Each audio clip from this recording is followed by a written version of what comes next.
Okay. Sigi kanose kom kogi indicators sizinaraga tawbani ko sembani indicator sizinaraga they sometimes kaigumba mafam dasu akhoni hena confirmation lawge hairagadi ko adi heni accuracy rate se high oina lawge hairakanda koi price action gi khitang technique kharam chu use tawbudum jai ko adi basigi strategy sida akhoni sizinari se super trend sizinari aduga moving average ko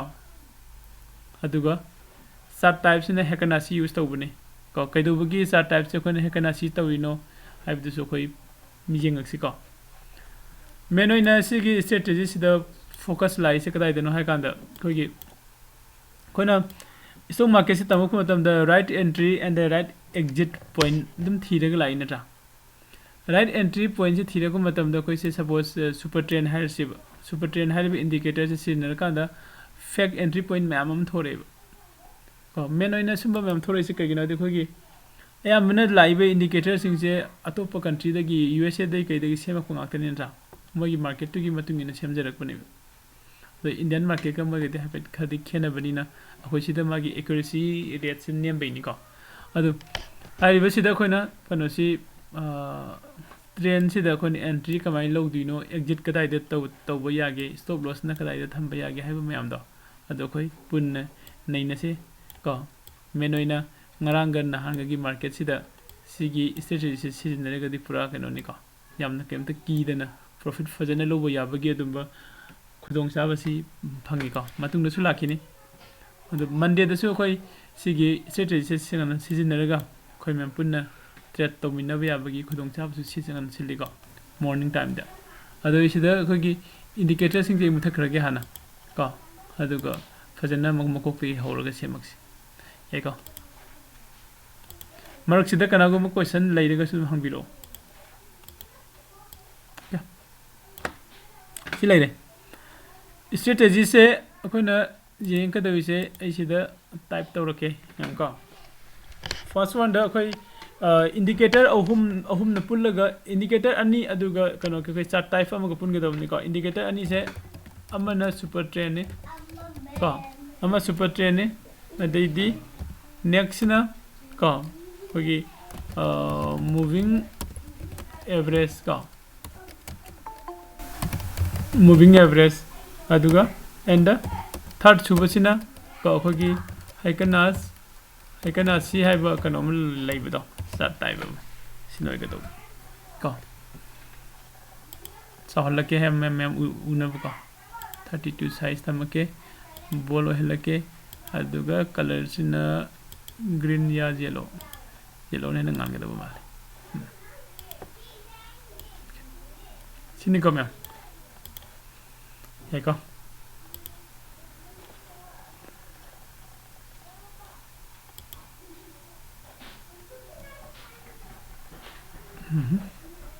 tamako na okay super trend ne moving average ne doga Heikin ashi ga ahum je sinaraga sem ga da strategy ne ko अदो हुमसे सिन कांदा को strategy से कमाइना सेम गे हाइब जेंगसे first one द सुपर ट्रेंड अन हापसे लके को सुपर ट्रेंड से कोई आइना जे सिन नैबा कनो सिना कोगी चार्टिंग की सॉफ्टवेयर सिना को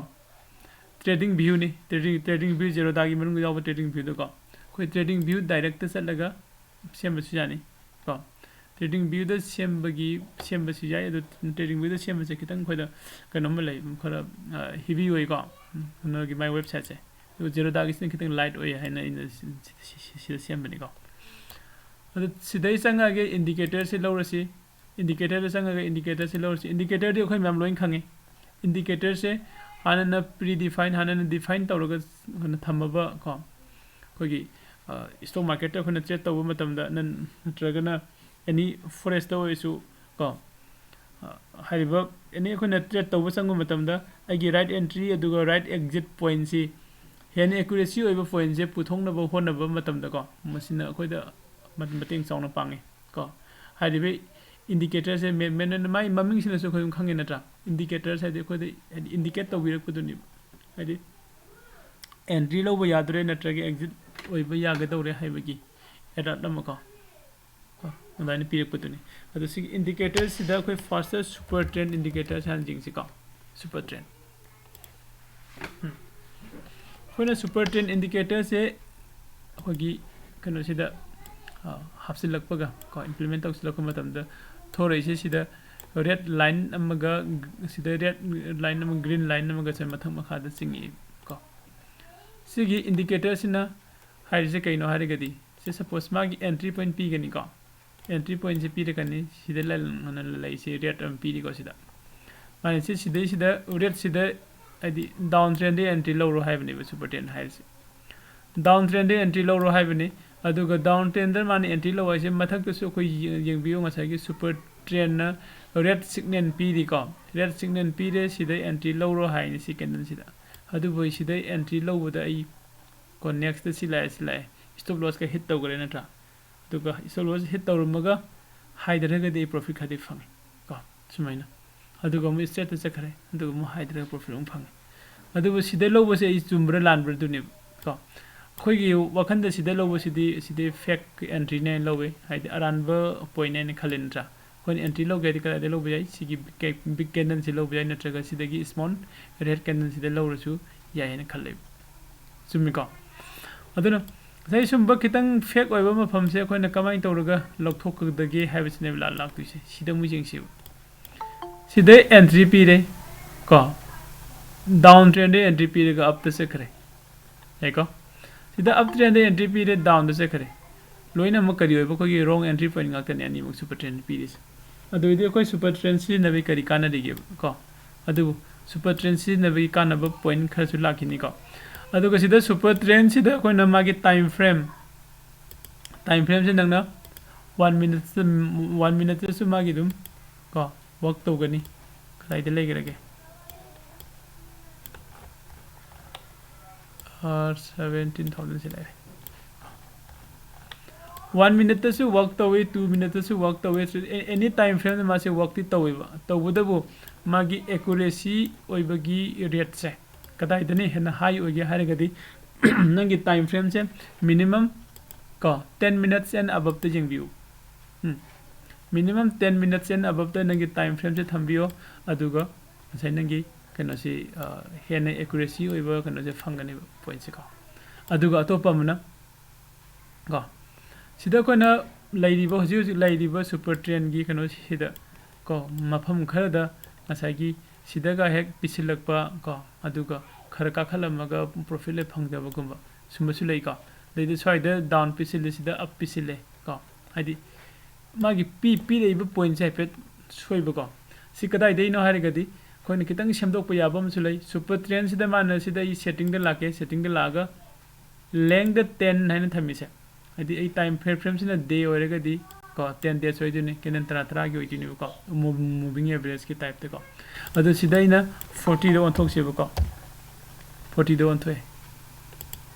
40 दो अनथो कान खरम कै चेंज तौगी नत्रा तौगी को मैम मसाइ स्वाइद ग्रीन नमा एंट्री पिरमनि यंगसि को सिदा रेड अमदि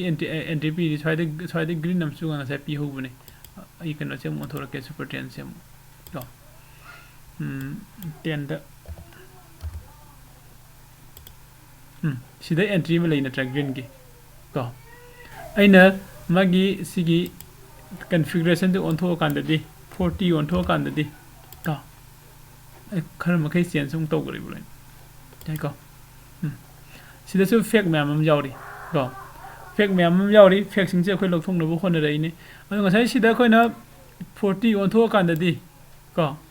खोगी स्वाइदगादी यामना फजब कनो से फंगे अतोप मफमदसु अइने सिदा सो तोइसे यामना बियारिस ता गाते उरे को ओरेन बुलिस तसु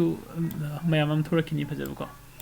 अदो सिदासु कोइ फेक एंट्री मयामम आइदि रोंग एंट्री दुम उबो फंगी को सिगी रोंग एंट्री से लौथोंनबो होनबदा हेन अखोइदा हेन करियदा क्लियर ओइना को हाई एक्यूरेसी की रेट फंगनबो होनरकोदने नेक्स्ट कोई मूविंग एवरेज हापसिन सिबो को मूविंग एवरेज की इंडिकेटर दो एमए को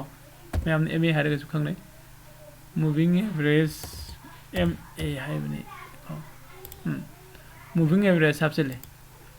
मूविंग एवरेज सिदाइना हापसिले से कैगिनो हारगदि ꯑꯩꯅ ꯑꯦꯟꯇ꯭ꯔꯤ ꯂꯧꯕ ꯃꯇꯝꯗꯅꯦ ꯑꯩꯅ ꯑꯦꯟꯇ꯭री ꯂꯧꯕꯗ ꯑꯩꯅ ꯍꯥꯏꯔꯛꯀꯗꯣꯏꯁꯦ ꯉꯁꯥꯏꯒꯤ ꯁꯤꯗ ꯁꯨꯄꯔ ꯇ꯭ꯔꯦꯟꯅ ꯑꯦꯟꯇ꯭री ꯄꯤꯔꯦ ꯀꯣ ꯁꯨꯄꯔ ꯇ꯭ꯔꯦꯟꯒꯤ ꯑꯦꯟꯇ꯭रीꯒꯤ ꯃꯇꯨꯡ ꯏꯟꯅ मागी ग्रीन सिग्नल मागी लाइन से मखादा चले ओके को ग्रीन सिग्नल से ओरे अदुगा सुपर ट्रेन से एंट्री से पीरे को सिदा ई हेते एंट्री से लोबो यारबरा हाय मतलब सिदा को नेक्स्ट कैंडल द लोअर द याई हाइबा मा को नत्रगना डायरेक्ट कैंडल से लोबो दियाई को रिक्स वांगे डायरेक्ट कैंडल द लोबो मतलब द ngसागी स्वाइदै दु जें सिदा एंट्री पीरे सिगी डायरेक्ट कैंडल सिदा नी एंट्री लोबो द मथंग मथंग सुम चला चला आई लॉस ओइ बिजावे को ओके सिदा डायरेक्ट कैंडल सिदा लौरे को मथक लोम द हाइगला मे दुगु मु तागरगा को सुम खरा इति स्टॉप लॉस हिट तौगे तौबै चांग द कनो से लामे अदु प्रॉफिट खरा इति हेसिंगदि खरा लहोबो दुम जाबै चांस लै नत्रा ददि सिगी डायरेक्ट कैंडल सिदा इन एंट्री लौरे खलसे को नेक्स्ट कैंडल से खरा लामगा हाइगलागा स्टॉप लॉस हिट तौरगा लॉस होय ओइत्रा को सिदा सु डायरेक्ट लौरे खलसे सिदा उदि प्रॉफिट खरा लय आइदि खरा अमद सोब यावै खरा अमद चुम्बु यावै सिदा ई डायरेक्ट लौरे खलगदि हाइगलगा ई सिदा स्टॉप लॉस लोय गरि को सिदा खोने येंगबा याइसे कैनो गदि नंबर 1 द सुपर ट्रेंड सिने इंडिकेट तौरे कैंडल से सिगी कैंडल से थादोगा नेक्स्ट कैंडल दे एंट्री लोबिबा को अप ट्रेंड दो एदि नेक्स्ट कैंडल दो ग्रीन गुम फॉर्म तौर कांद खोय लोबा याबगी चांस तो लेरे को दुगा नंबर 2 दा खोने येंगदिसे सुपर ट्रेंड इंडिकेट तौरबा से मागी सुपर ट्रेंड की ग्रीन सिग्नल दो मखादा लेब्रा हाइबदुम सु कंफर्म तौरमनी अहुम सुबदा सिगी मूविंग एवरेज है मूविंग एवरेज सिगी मथकता मार्केट से लेगेदबने को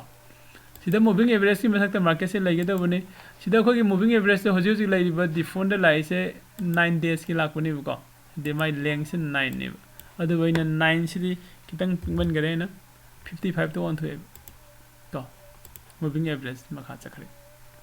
ओके अदु ngसागी अखोइना जेंगकदोइबा एगी एंट्री से मूविंग एवरेज किसु मथकते लेबा कैंडल अदुगा सुपर ट्रेंड की चलिबा ग्रीन सिग्नल किसु मथक अदुगा सुपर ट्रेंड एंट्री पीरिबा कैंडल दो अदुगी नेक्स्ट कैंडल दुदा एंट्री लोबियो हाइबनि को सिसिमा ले अदुगा डाउन ट्रेंड दसु खुंग जिंगसि डाउन ट्रेंड दसु को मूविंग एवरेज की मखा हायरकदोबनि को सिदा मान एंट्री पी को सुपर ट्रेंड की रेड सिग्नल लेरे सुपर ट्रेंड की लेरिबा रेड सिग्नल सिगी को सिदा अदि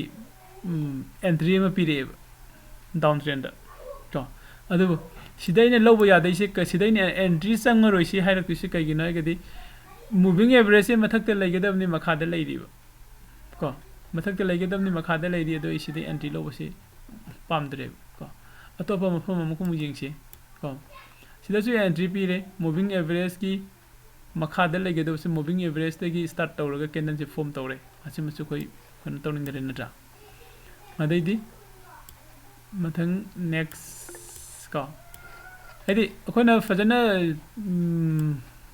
चांगनाइना सी कनो से फजना सिजिनरगा हेदि मागी लेदिबा कनो से फजना फॉलो तौबिरगदि को खोइद प्रॉफिट सुम लौबो याबगी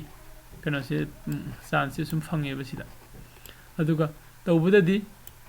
एंट्री लौ हाइबा पॉइंट सिंग दो अदुदा लौबिबनि हेना फेको से खुतमना कान सिजंग लासे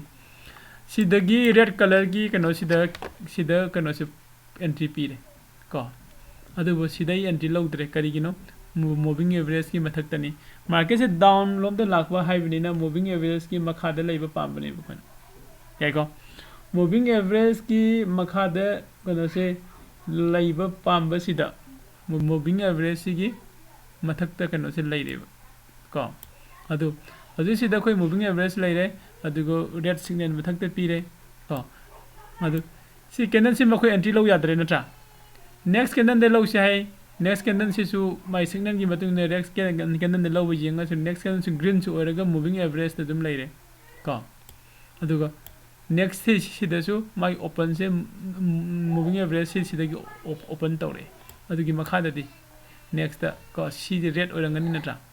सिदा खोय लौरे खलसि सिदा खोय लौबो मतमदा की स्टॉप लॉस दि यामना पिकना थंबा मतमदा आइगी लेरिबा प्रीवियस कैंडल सिगी हाई नत्रगा मागी ओपन साइड थंबरगसु आई को साइड कैंडल कनो सि तौद्रि को सिदा कोई ना सिदे एंट्री लौरे खलसी स्वाइदगी एंट्री लौरकपसिना सिबाउदी कोई प्रॉफिट से दम खरा सांगने लौबो याबगी चांस लाइब इवन यामद्रबदा सिबाउदी कैंडल खरती लौबो याबगी चांसेस ति कोई फंगे अदुबो सिदा इन मु हेकनासी को मागी चार्ट से करिगी यूज तौरे इनो हाइरगदी सिदा कोनी एंट्री लौबो मतमदा सिदा यामना चार्ट से यामना मिक्स अप तौबो म तौरी नजा अदे अमगा कनो से आदि ग्रीन अमुसेम रेड अमुसेम नत्रा सिगी कनो से सिदा कोना कोई टाइम जिंग होसी को डेट 10 गिने सिदा कोना हेकनासी हाफसिल लगदी को आइगोम द फियर ओइबगी चांगसे खितंग हंदगनी आदि आइगोम द यामना आदि आइगुम्बा यामना फियर ओइगनबा चिंगसे सिददी अमुक फियर से खरे रिमूव तौनबो होनरको मतमदा कीबसे खितंग फननबो होनरको मतमदा सिदा कोना चार्ट टाइप से हेकनासी से यूज तौरगदी को साइगिदो डेट निजिंग होबो डेट 10 दे लेगिबनि माइदो को डेट 10 से ले देखो ओके हेकनासी से यूज तौरगदी सी कैंडल सिदे एंट्री तौरे खलसी रेड गातानी फॉर्म तौरे इसे को मथंग मथंग अदु कैंडल सिंग सिदे यामना कनोदी ओइदरे कोगी बायरना नट्रगा सेलरना सुप्रीम तौबो कैंडल नि याम जाउदरे को हेकनासी चार्ट सिदा खोइना खंगदौबसे बायरना सुप्रीम तौबो सेलरना सुप्रीम तौबो कैंडल सिंगजे को कोगी बायरना तौरगना मागी लोअर सिदो जाउरोइबो को अदुगा सेलरना तौरगना अपर सिदो से जाउरोइदब कैंडल सिंगसे को क्या अंद सपोज आई सिदे एंट्री लौरे खलसी मथंग अदुम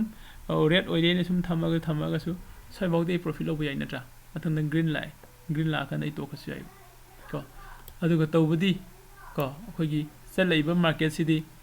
आइगी मार्केट की मथक सिदा आइगी मूविंग एवरेज लैरी आइगी मार्केट की मथक सिदा आइगी रेड सिग्नल को सुपर ट्रेंड अदुम पीरी को ग्रीन लागा सुम लैबा यारि हाइबनि को अदुबो साइड अखोई प्रॉफिट लौथोसु यारे कैगन कैंडल क्यानो से 1 2 3 4 5 6 7 8 9 10 11 12 कैंडल 12 5 से कैंडल अममदा 10 मिनट्स ने को अदुदे 110 को दि पुंग अनि मुकी सांगनेबो सिदा खन ngai रै को सुमाइना खोइ अतोपा मफमदसु जेंगसे सिदमु जेंगसे को सिदे एंट्री पीरे सुपर ट्रेंड ऐसे लौबो यारबर यादरी कैगिनो को मूविंग एवरेज की मखादने कैंडल से ओपन तौरिसे इन पामी से मूविंग एवरेज दगी मथक त फॉर्म तौबो कैंडल दुदा 100 मखगी एक्यूरेसी से सिदनी हेना वांगी हाइबगी सि कंफर्मेशन से लौबो पामे को अद सिदा पीबे मतम सिदा खोगी ग्रीन सिग्नल दि सिदा लेरे सुपर ट्रेंड की को अदो इसिदा लौनिंग दरे नेक्स्ट लौर सिदा खले मूविंग एवरेज की मखा तो ओपन तौरी को अहुम सुबददी मूविंग एवरेज की मथक मासे ओपन तौगरे नत्रा सिदगी दे दम कैंडल जिंगे यंगो लोअर शेडो जाउदब कैंडल गातंग फॉर्म तौरगा चले को सिबो को सिदा लोअर शेडो जाउरे स्वाइदा को एग्जिट तौथोसु यारे नत्रा अदुबु ngaibसु यारी ngaira कांदा सि ग्रीन ओरी मथंग सु मुखुम ग्रीन ओरी नदुम ngaib यारी स्वाइदा रेड ओरको स्वाइदा को तौथोसु यारे को स्वाइन तौरगा खोइना हारिबसिगी स्ट्रेटेजी से कोई इंट्राडे दा ट्रेड तौबदा सुम नुंगाइगदो बो स्ट्रेटेजी नि को डायरेक्ट मार्केट लाइव ता कोई मंडे निमित सु जेंगमिना से को सिगी स्ट्रेटेजी सिदा खोइना सिनरी से मयाम हुजि हेन खंगहौरबदुनि सुपर ट्रेंड 40 पॉइंट्स दा थंबियो मागी लेंग दो को अदुगा मूविंग एवरेज दा 55 पॉइंट दा थंबिरो अदुगा कैंडल स्टिक चार्ट सिनबई मोहता खोइना करी ओइना सिनबा हेकनासी को हेकनासी कनसी ओइना यूज तौबो को अदुगा समटाइम्स करिगुम मतमदा खोइ कंफर्मेशन से हेना फजन लौनिंग को मतंग यारकदा खोगी टेक्निकल एनालिसिस को यूज तौरको याइ को सपोज मार्केट से सिदे स्वाइदे एंट्री तौरगा से कन लौरे खलसे सिदा मासे कन लैरि हाक कंसोलिडेट तौरगा को हदि रेंज बाउंस और कन रेंज मगी मनुंगदा खितंग का खब खितंग मुकुम तौरगा लैरि को अदु हजिक सु मागी रेड सिग्नल मथक्ता लैरि मूविंग एवरेज मथक्ता लैरि को अदु स्वाइदा चंगसिलुरगा दे आइसे कैदौरनी आई लॉस होइबे चांस वांगे को सि मतम सिदा कोई खोगी टेक्निकल एनालिसिस की याम चंबा कनो म यूज तौबो याइ मार्केट से डाउन ट्रेंड लाकपनी नत्रा डाउन ट्रेंड लापनी मासे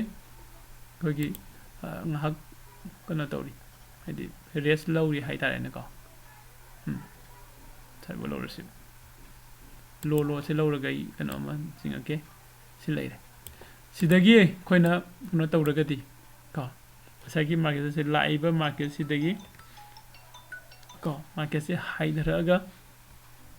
ब्रेकआउट पीरब मतुंगदा खोगी एंट्री लौब अमसु लेदना अखोइना कनोदा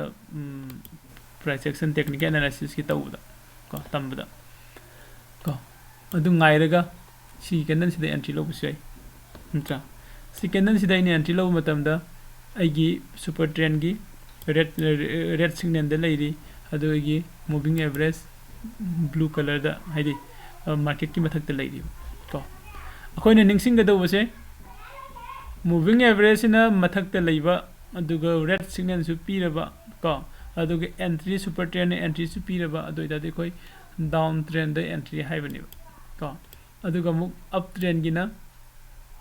सुपर ट्रेंड की ग्रीन सिग्नल अदुगा मूविंग एवरेज ना मखादा मार्केट ना मथक को दय मतम द कोई बुलिश द एंट्री लोब याने को तो मैम सिदा क्वेश्चन हंगनिंग बो खोप लेरेगसु हंगबिरो अदुगा हाइपेट जिंगमिनसे अमु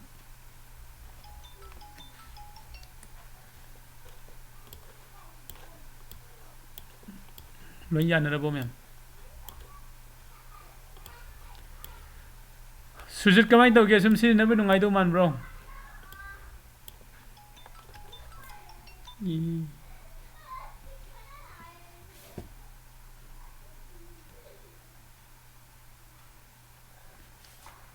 ओके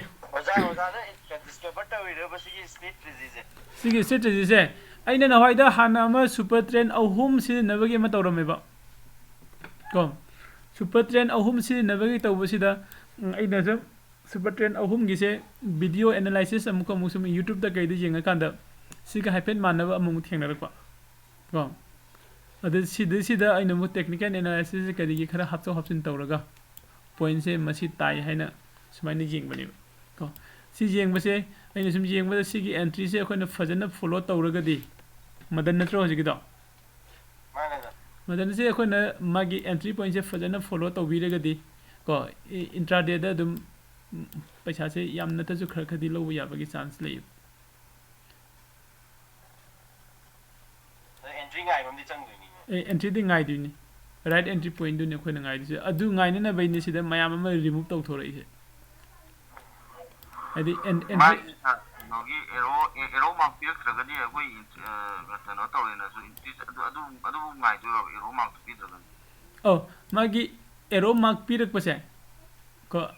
सुमना पिरखप मफम लेगनि लाना पिरखप मफम लेनि नत्रा सिदा मा अप त पिरे सिदा कोई एंट्री लौरगदि सोइदुनिबा करिगिनो हाइदि सिदा माना ग्रीन द एंट्री पिरखप मतम द सिगी मूविंग एवरेज से मखादा लयो हाइबनिबा को मार्केट मथक त लेगे हमने ग्रीन सिग्नल लागदी अब मूविंग एवरेज नि मथक त लेगरेबा सिदादि कोई एंट्री संगरोइबा माने एरो पिरगसु को द सिदादि सिदा मा एरो पिरे रेट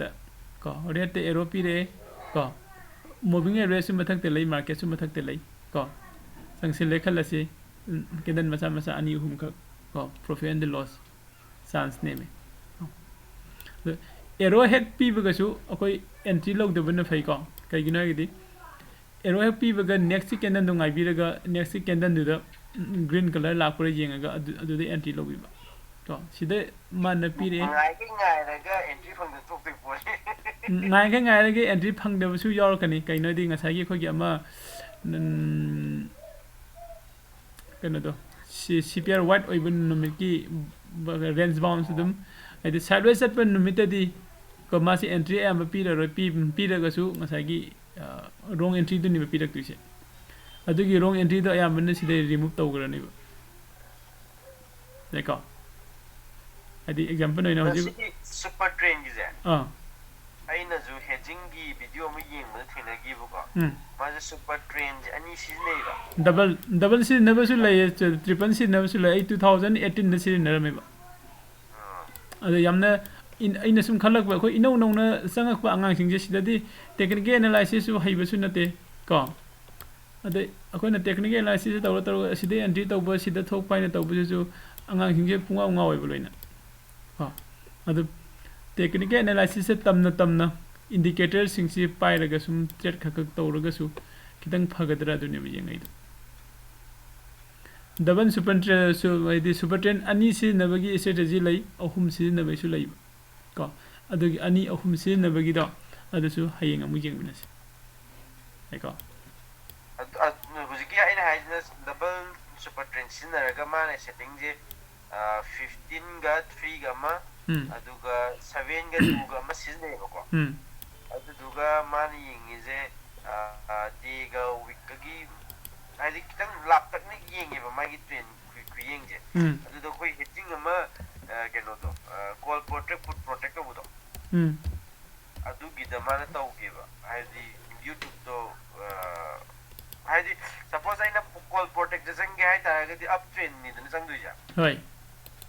ꯑꯞ ꯇ꯭ꯔꯦꯟ ꯆꯪ ꯇꯥꯔꯒꯗꯤ ꯍꯧꯖꯤꯛꯀꯤ ꯁꯨꯄꯔ ꯇ꯭ꯔꯦꯟꯗꯨꯅ ꯇ꯭ꯔꯦꯟꯗꯣ ꯃꯥꯅ ꯀꯩꯅꯣ ꯈꯔ ꯂꯥꯞꯅ ꯎꯍꯟꯕ ꯍꯥꯏꯇꯥꯔꯦ ꯍꯥꯏꯕꯗꯤ ꯀꯩꯅꯣꯗ ꯍꯥꯌꯔ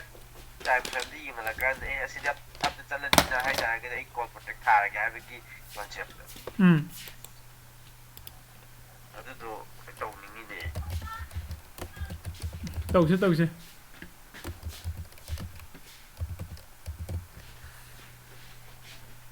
ꯃꯌꯥꯝ ꯂꯣꯏꯅ ꯌꯥꯅꯔꯕꯣ ꯀꯩꯅꯣꯁꯦ ꯑꯗꯣ ꯁꯥꯔ ꯃꯁꯤ ꯍꯦꯀꯅꯥꯁꯤꯁꯤꯒ ꯀꯩꯅꯣ ꯀꯦꯟꯗꯜꯁꯇꯤꯛꯁꯤ ꯃꯥꯟꯅꯗꯕ꯭ꯔꯣ ꯍꯦꯀꯅꯥꯁꯤꯒ ꯀꯦꯟꯗꯜꯁꯇꯤꯛꯀ ꯃꯥꯟꯅꯩ ꯃꯥꯟꯅꯔꯒ ꯍꯦꯀꯅꯥꯁꯤꯁꯤꯗꯅ ꯈꯤꯇꯪ ꯑꯦꯗꯚꯥꯟꯇꯦꯖ ꯑꯣꯏꯕ ꯑꯃ ꯌꯥꯎꯏ ꯉꯁꯥꯏꯒꯤ ꯑꯩꯅ ꯑꯃ ꯍꯥꯏꯈꯤꯕꯗꯣ ꯁꯦ ꯁꯄꯣꯁ ꯑꯩꯈꯣꯏꯅ ꯃꯥꯔꯀꯦꯠꯀꯤ ꯀꯩꯅꯣꯁꯦ ꯃꯥꯡꯈ꯭ꯔꯦ ꯑꯃꯨꯛ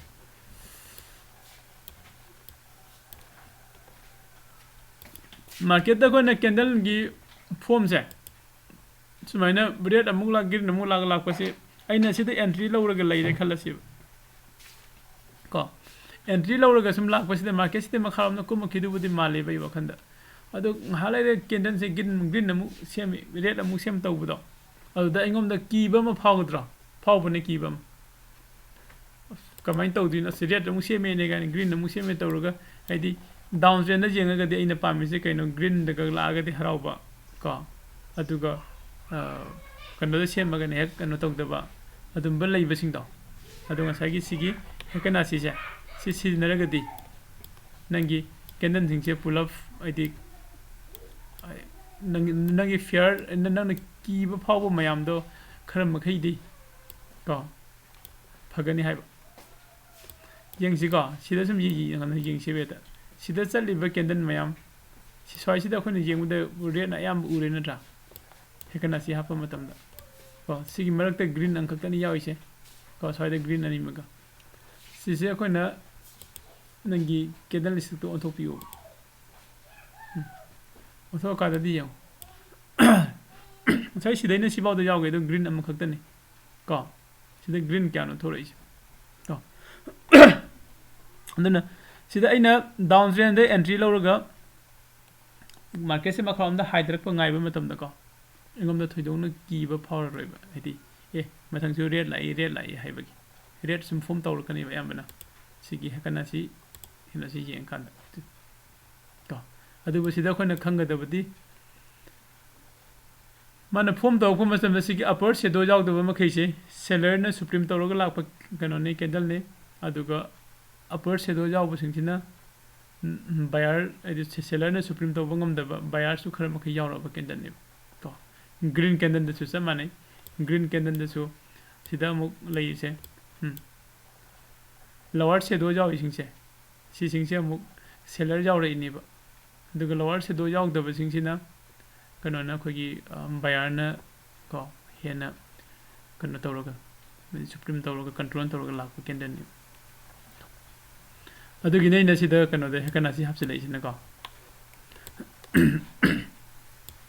अदु हारिबसिगी कनोसे सिजनबा याय को यूट्यूब ता सुपर ट्रेंड स्ट्रेटजी साइन थीबदसु को साइना खोगी सिगी कनोसे जे खोना येंगिबा स्ट्रेटजी से सिगा हाइफेन मानबा को टेक्निकल एनालिसिस सि यावदबदा अदुम फंगबा याय को अइना येंगिबा वीडियो दुमक ꯑꯗꯨꯝ ꯐꯪꯒꯅꯤꯀꯣ ꯀꯅꯥꯒꯨꯝꯕ ꯌꯦꯡꯅꯤꯡꯕ ꯃꯤ ꯌꯥꯎꯔꯒꯗꯤ ꯑꯗꯨꯁꯨ ꯌꯦꯡꯉꯣ ꯑꯗꯩꯗꯤ ꯑꯇꯣꯞꯄ ꯑꯃꯅ ꯍꯧꯖꯤꯛ ꯑꯩꯈꯣꯏꯅ ꯁꯤꯗ ꯇꯧꯔꯤꯕ ꯀꯩꯅꯣꯁꯤ ꯔꯦꯀꯣꯔꯗꯤꯡ ꯇꯧꯔꯤꯀꯣ ꯁꯤꯁꯨ ꯑꯩ ꯍꯣꯔꯦꯟ ꯔꯦꯀꯣꯔꯗꯤꯡꯁꯦ ꯂꯣꯏꯁꯤꯜꯂꯒ ꯑꯗꯨꯝ ꯑꯞꯂꯣꯗ ꯇꯧꯔꯛꯀꯦ ꯑꯗꯩꯗꯤ ꯍꯥꯟꯅꯅ ꯉꯁꯥꯏꯒꯤ ꯑꯩꯈꯣꯏꯒꯤ ꯃꯣꯔꯅꯤꯡꯗ ꯁꯦꯝꯈꯤꯕ ꯚꯤꯗꯤꯑꯣꯗꯣ ꯑꯗꯨꯁꯨ ꯁꯤꯗ ꯌꯥꯎꯔꯒ ꯂꯩꯕꯅꯤꯀꯣ